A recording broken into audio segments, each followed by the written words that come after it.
ایک بندہ پورے دن اچھے اعمال کرتا ہے، نماز بھی پڑھتا ہے، تہجد بھی پڑھتا ہے، زکوٰۃ بھی دیتا ہے، خیرات بھی کرتا ہے، صدقہ بھی دیتا ہے، حج بھی کرتا ہے، عمرہ بھی کرتا ہے، لیکن اب مسئلہ یہ ہے کہ ہمیں یہ پتہ کیسے لگے گا کہ بھئی میری یہ نیکیاں قبول ہو رہی ہے یا نہیں ہو رہی؟ میں جو نمازیں پڑھتا ہوں یہ قبول ہو رہے ہیں یا نہیں ہو رہی؟ آج جو میں نے 5 نمازیں پڑھی ہے یہ قبول ہوئی کہ نہیں ہوئی؟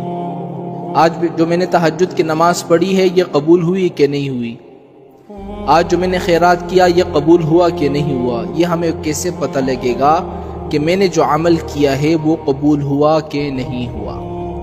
اس کا پتہ لگانے کا بڑا آسان طریقہ ہے۔ طریقہ یہ ہے کہ جب آپ کوئی اچھے عمل کریں، مثال کے طور پر آپ نے نمازیں پڑھی، تو نماز پڑھنے کے بعد آپ اپنے آپ کے اندر غور کریں کہ بھئی میرے اندر کوئی تبدیلی آئی ہے کہ نہیں آئی ہے۔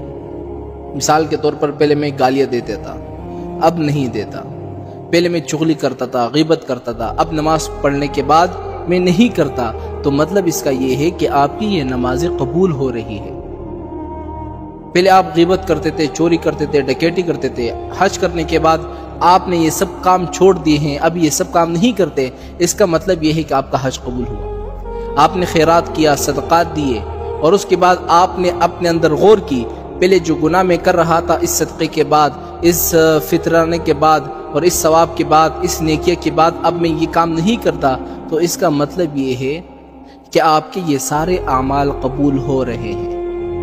لیکن آپ 5 نمازیں بھی پڑھتے ہیں، صدقہ بھی کرتے ہیں، خیرات بھی کرتے ہیں، زکوٰۃ بھی دیتے ہیں، حج بھی کرتے ہیں، پورے دن ہر روزانہ عمرہ بھی کرتے ہیں، لیکن اس کے باوجود آپ گناہ کرتے رہتے ہیں، روزانہ گالیاں دیتے ہیں، روزانہ غیبت کرتے ہیں، تو مطلب یہ ہے کہ آپ کا یہ عمرہ قبول نہیں ہو رہی۔ آپ نے جو نمازیں پڑھی ہے یہ قبول نہیں ہو رہی، آپ نے جو صدقے کی ہے یہ قبول نہیں ہو رہے۔